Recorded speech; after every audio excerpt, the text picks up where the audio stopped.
කොහොමද ඔයාලට? ඔයාලා හැමෝම ගොඩක් හොඳින් ඇති කියලා හිතනවා. වෙනද වගේම අදත් ඔයාලට මම වටින වීඩියෝ එකක් අරගෙන තමයි ආවේ. ඇන්තූරියම් මල් බිස්නස් පටන් ගන්න ඉන්න කට්ටිය ගොඩක් වෙලාවට චූටි පැල වලින් තමයි බිස්නස් එක පටන් ගන්න හදන්නේ. ඉතින් අපි බිස්නස් එකක් පටන් ගන්නේදී අපිට පැල ගොඩාක් හදා ගන්න ඕනේ. මේ වගේ ලොකු මද ප්ලාන්ට් එකක් අපිට අරගෙන කට් කරලා පැල හදනවට වඩා චූටි පැල කට් කරලා ඒ වගේම පැල ගොඩක් ගන්න පුළුවන් කියලා ඔයා මීට කලින් දැනගෙන හිටියද? මේ වැස්ස කාලේ නිසා ගොඩක් වෙලාවට කට් මුල් දානවා. ඔයාලට පේනවා ඉතින් මේ ෆ්ලෑෂ් එකේ හැම හොඳට කට් මුල් දාලා ඒ මදිවට පැලත් ඇවිල්ලා තියෙනවා ගොඩක්. අපිට මේ වගේවත් කට් කරලා පැල හදා ගන්න පුළුවන් වැස්ස කාලෙදී. ඒ වගේම තමයි ඔයාලට මම පෙන්නන්නම් මෙච්චර ලොකු වෙනකන් ඉන්නේ නැතුව චූටි කාලෙදිම පැලයක් කට් කරලා කොහොමද පැල හදාගන්නේ කියලා. ඊට කලින් චූටි දෙයක් කියන්න ඕනේ. ඔයාලා පැල හදනවා නම් ඒකට හොඳම කාලය තමයි මේ වැස්ස කාලේ. ගස්වල හොඳට කට් මුල් වෙනවා. ඒ වගේම තමයි අපි කට් කරලා හිටවන ඒ වගේත් හොඳට මුල් වෙනවා. මෙන්න මේ චූටි පැලේ මම ඔයාලට කට් කරලා පෙන්නනවා. ඔයාලට පේනවා ඇති මේකේ මලක් ඇවිල්ලා නැහැ.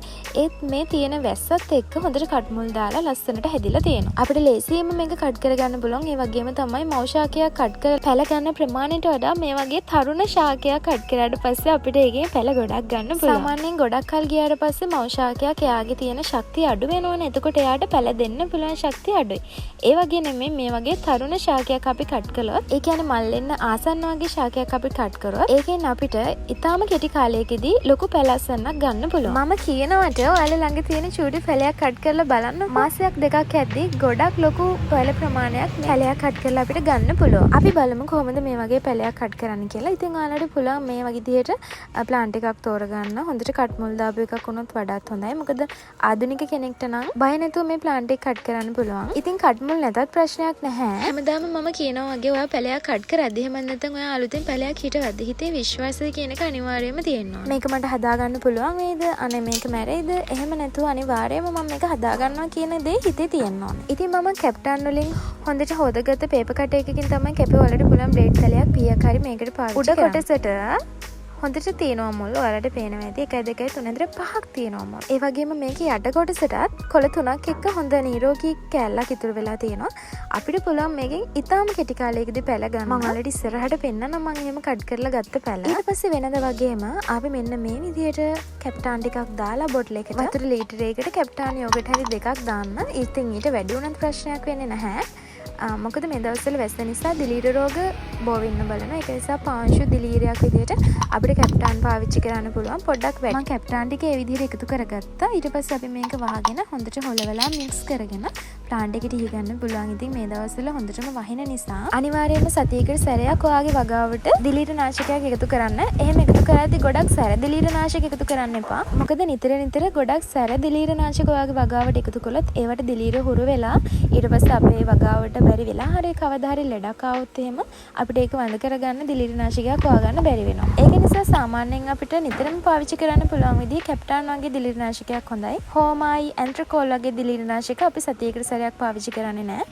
මොකද අපිට පුළුවන් ඒ වගේ දිලීර නාශකයක් මාසයකට සැරයක් පාවිච්චි කරන්න. ඒ කියන්නේ සැර චුටක් වැඩි දිලීර නාශකයක් අපිට පුළුවන් මාසයකට එක්වරක් පමණක් පාවිච්චි කරන්න. දිලීර නාශකයේ ස්ප්‍රේ බොටල් එකට දැම්මට පස්සේ හොඳට හොලවන්න. නැත්නම් ඒ ටික අඩියට මිදෙන්න බලනවා. දිලීර නාශක විතරක් නෙමෙයි ඔයාලා පොහොර භාවිතා කරද්දිත් හොඳට හොලවන්න ස්ප්‍රේ බොටල් එක. නැත්නම් අඩියට මිදුණට පස්සේ අපිට අවශ්‍ය පෝෂණය ගස් වලට යන්නේ නැහැ. දැන් අපි බොටල් එක මේ විදිහට මික්ස් කරගෙන උඩ කොටසට සහ යට කොටසට දාගන්න පුළුවන්. අපිට ඇප්ලයි කරගන්න පුළුවන් වෙන මේ විදිහට.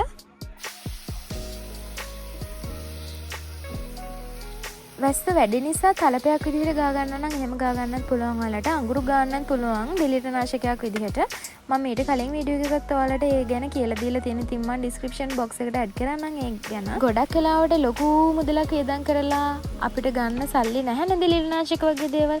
ඉතින් එහෙම අයට තමයි අලුතෙන් වගාව පටන් ගන්න ඉන්න අයට ස්වභාවික දිලීර නාශකයක් විදිහට අපිට පහසුවෙන්ම හොයාගන්න පුළුවන් අඟුරු පාවිච්චි කරන්න පුළුවන්. අනිවාර්යයෙන්ම ඩිස්ක්‍රිප්ෂන් බොක්ස් එකට ගිහිල්ලා බලන්න මේ වීඩියෝ එක. මේ තියෙන අපේ උඩ කොටස. ඉතින් මම මෙන්න මේ විදිහට හිටව ගත්තා. මේ විදිහට චූටි පැලයක් හිටව ගන්න කොහොමද අපි පාංශු මිශ්‍රණය සකස් කරගන්නේ කියන එකත් මම කලින් වීඩියෝ එකක කරලා තියෙනවා. ඒකත් බලන්න අනිවාර්යයෙන්ම. ඉතින් චූටි දෙයක් කියන්නම් ඔයාලට. වැස්ස දවස් වලට මේ වගේ චූටි පැල අපි හිටව ගනිද්දි එක මුලක් හෝ දෙකක් මීඩියා එකට යට කරන්නේ නැතුව, ඒ කියන්නේ පොල් එලි වලට යට කරන්නේ නැතුව මේ විදිහට උඩින් ගොඩක් වෙලාවට ඇන්තූරියම් හිටවන්නේ අපි ඊටාම ලිහිල් මාධ්‍යයක. මොකද එයාට අවශ්‍ය වාතාශ්‍රයෙන් ගන්න පුළුවන් පෝෂක ඒගොල්ලෝ ගන්න ඕනේ. වැස්සට ගොඩක් මීඩියා එක තද වෙනකොට මුල් වලට අවශ්‍ය වාතාශ්‍රය ලැබෙන්නේ නැති නිසා තමයි මුල් කුණු වෙලා ගස් කැත වෙලා කහ වෙලා යන්න පටන් ගන්න. ඒක නිසා අනිවාර්යයෙන්ම ඔයාලා අලුත් පැලයක් හිටවනවා නම් මුල් කෑලි දෙකක් එළියට එන්න තියන්න. එතකොට ඔයාගේ පැලවලට කිසිම ප්‍රශ්නයක් එන්නේ නැහැ.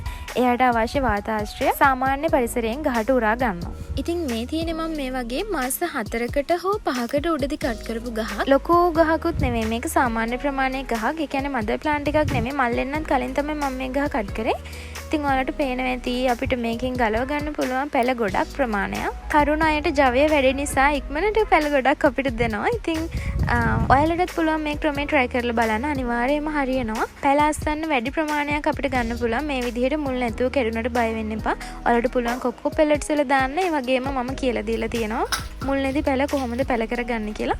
ICU එකේ උනත් දාන්න පුළුවන්. මම අද කට් කරපු ගහටත් වඩා කුඩා ප්‍රමාණයේ ගහක් තමයි මෙන්න මේ කට් කරලා තියෙන්නේ. ඉතින් මේකේ පැල දෙකක් තියෙනවා. මේ බලන්නකෝ ලස්සනට මුල් ඇවිල්ලා. ඉතින් අපිට වෙන් කරගන්නත් පුළුවන් විදිහට පැල ගොඩක් දාලා තියෙනවා. මේ පොට් එක අද මම කට් කරපු පොට් එකටත් වඩා පුංචි පොට් එක. මල් එන්න කලින් වැස්ස කාලෙක කඩ්මුල් දාලා තිබ්බ නිසා තමයි මම ඒක කට් කරේ. සාමාන්‍යයෙන් මම මේක කට් කළා මාස 4ක් විතර වගේ වෙනවා ඇත්තේ.